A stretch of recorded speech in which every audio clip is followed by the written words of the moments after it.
What is going on, everyone? Welcome back to another episode of the series where we explore the criminal underworld. In this episode, we're going to be looking at the origins of the Mafia.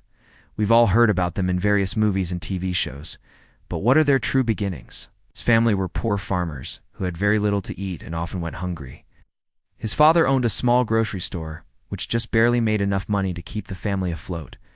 Charles knew that he didn't want to live a life like his father. They also expanded into other parts of Europe, Asia, and South America. They were now making so much money that they didn't even know what to do with it all. He wanted more money, more power, and most of all, more respect. So he dropped out of school and joined a street gang. They had to constantly be moving from city to city, hiding from the cops. The plan was simple. They would sneak into the vault of the museum where the diamond was being held and switch it with a fake. However, the plan went wrong and they were caught. There's always something going on in the criminal underworld, and you need to be able to stay one step ahead of the competition. That means you have to be smart, quick thinking, and able to make tough decisions on the fly. You also need to be able to keep your cool under pressure and not let the stress get to you. They were arrested and sent to prison where they spent the rest of their lives. People will always be talking about you and trying to take you down. You need to be able to brush off the haters and keep moving forward. If you're not quite sure, maybe it's because you haven't been given the opportunity yet. He was the underboss of the Gambino crime family and was considered to be one of the most powerful mobsters in the country. He was the boss of the Bonanno crime family and was considered to be one of the most influential mobsters in the country. Anastasia's ruthless violence and Castellano's cunning intelligence are two sides of the same coin that represent the dangerous world of organized crime. Whether you fear them, respect them, or both, there's no denying that these mobsters are truly the stuff of legends. Unlike Anastasia, Castellano was a man of few words and was known for his ability to think on his feet. He was involved in a number of illegal activities, including gambling, narcotics trafficking, and labor racketeering. Castellano was arrested several times, but he was always able to beat the rap.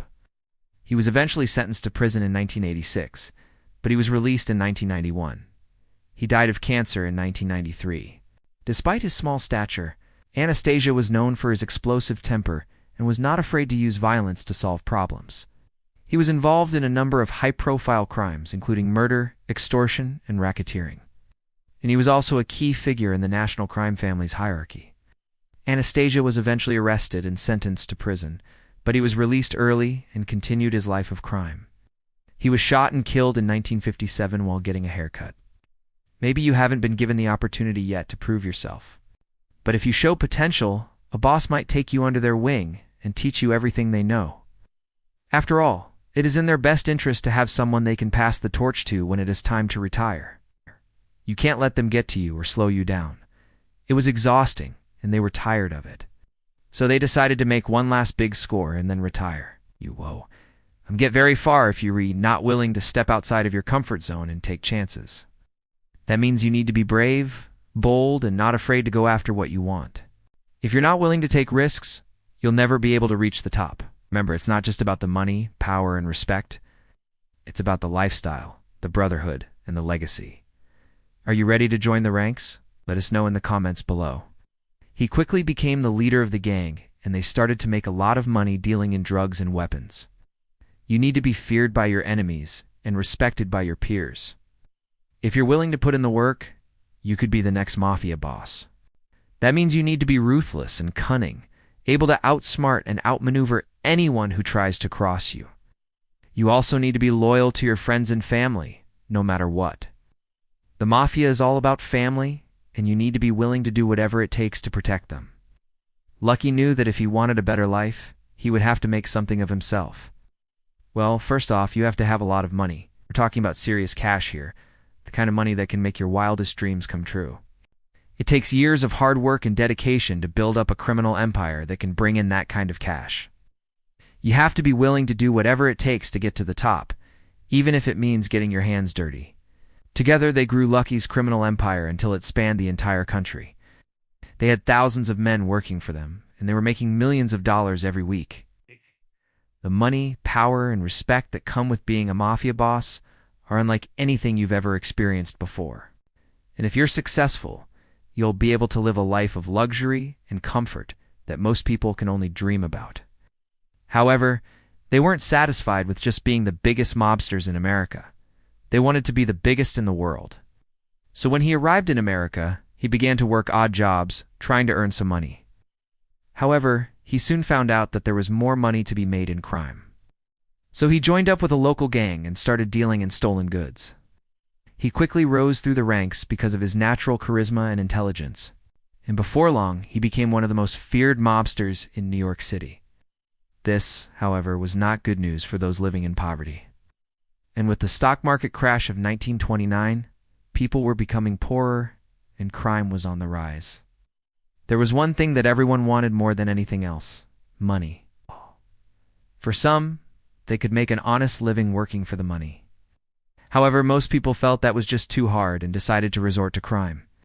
Well, sit back, relax, and let's get into it. During the 1930s, New York was booming and growing more densely populated by the minute. Lucky Luciano was born in Italy and moved to America as a young boy. Charles, on the other hand, was born in the United States to Italian immigrant parents. As time went on, Lucky and Charles's paths crossed and they formed an alliance, so they started to expand their empire overseas. They set up shop in Italy and began to control the entire country's organized crime scene.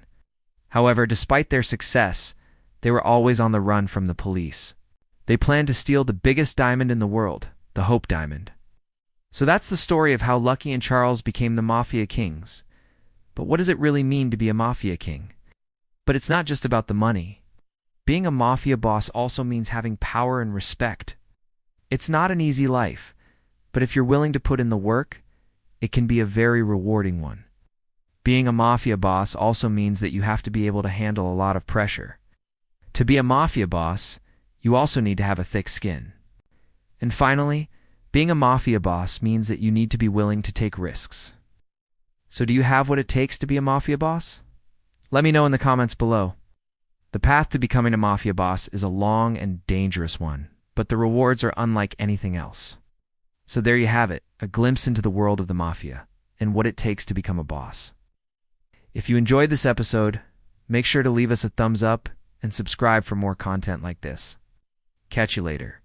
Albert Anastasia was a feared mobster who was known for his ruthlessness and violence. Frank Castellano, on the other hand, was a respected and feared mobster who was known for his intelligence and cunning.